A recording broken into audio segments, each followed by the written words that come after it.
আসসালামু আলাইকুম। Hello viewers, Nishi's কিচেনে আপনাদের সবাইকে স্বাগতম জানাচ্ছি। আশা করি সবাই ভালো আছেন। ফিরে এলাম আরেকটি মজাদার রেসিপির সাথে।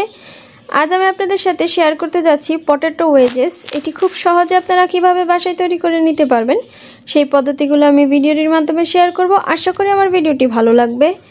এর জন্য ভিডিওটি না টেনে একেবারে শেষ পর্যন্ত দেখবেন। নিয়মিত ভিডিও পেতে চ্যানেলটি সাবস্ক্রাইব করুন এবং পাশে থাকা বেল আইকনটি প্রেস করুন আমার দেওয়া ভিডিওগুলো সবার আগে পাওয়ার জন্য।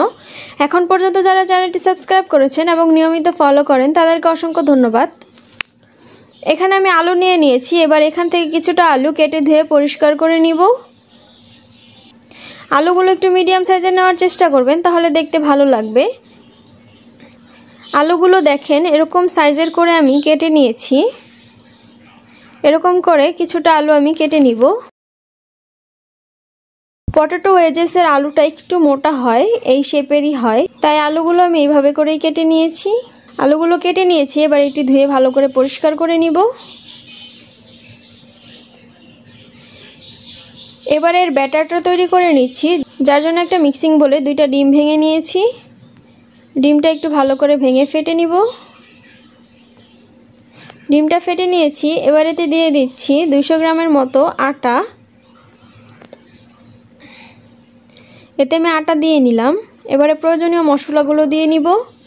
দিয়ে দিচ্ছি 1 টেবিল চামচ লবণ, দিচ্ছি 1/2 টেবিল চামচ ধনিয়ার গুঁড়ো, দিচ্ছি 1 টেবিল চামচ মরিচের গুঁড়ো, দিচ্ছি 1/2 টেবিল চামচ জর্দা রং অথবা ফুড কালার। এটি দেওয়ার ফলে এর কালারটা ভালো আসবে। এবার এতে সামান্য একটু পানি অ্যাড করে নিলাম। এটি ভালো করে মিক্স করে নিচ্ছি।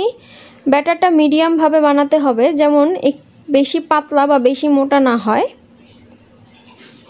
এতে আমি আরেকটু পানি অ্যাড করে নিলাম। একটু একটু পানি দিয়ে এটি ভালো একটা পারফেক্ট ব্যাটার তৈরি করে নিতে হবে। এটি আবার মিক্স করে তৈরি করে নিয়েছি।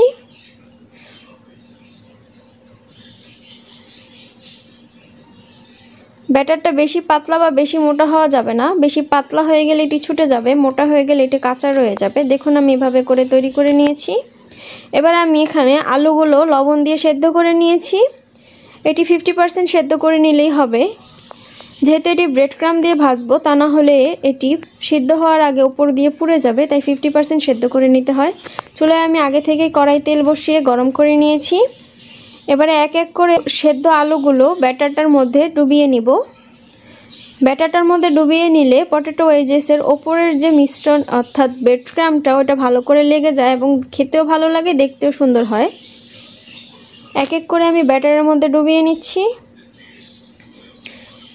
এক্সট্রা ব্যাটারটা আমি ফেলে দিলাম। দেখুন এটি কত সুন্দরভাবে লেগে এসেছে। এখানে আমি ব্রেড ক্রাম্ব নিয়ে নিয়েছি। ব্রেড ক্রাম্বের ভিডিওর লিঙ্কটা এই ভিডিওর ডেসক্রিপশন বক্সে দেওয়া আছে, আপনারা চাইলে দেখে নিতে পারেন। ব্রেড ক্রাম্বে এবার আমি আলুগুলো এক এক করে লাগিয়ে নিব। ব্যাটার থেকে ওঠানোর পরে দেখুন এটি খুব সহজে লেগে গেছে। এভাবে করে আমি সবগুলো লাগিয়ে নিব।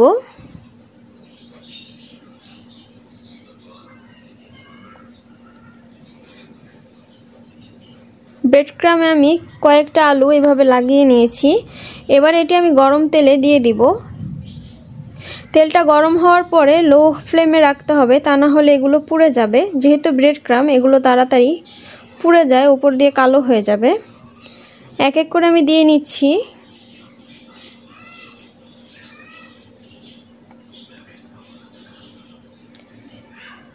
এবার এটি 1 থেকে 2 মিনিট ভেজে নিব।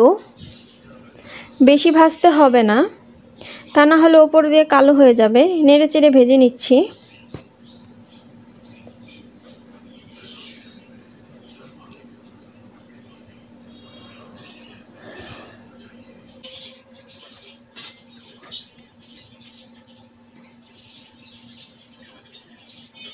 দুই মিনিট পরে এটি ভাজা হয়ে গেছে। এগুলো আমি উঠিয়ে নিচ্ছি। দেখুন দেখতে কতটা ভালো লাগছে।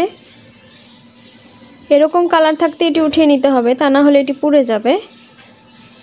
এভাবে করে আমি সবগুলো ভেজে নিব।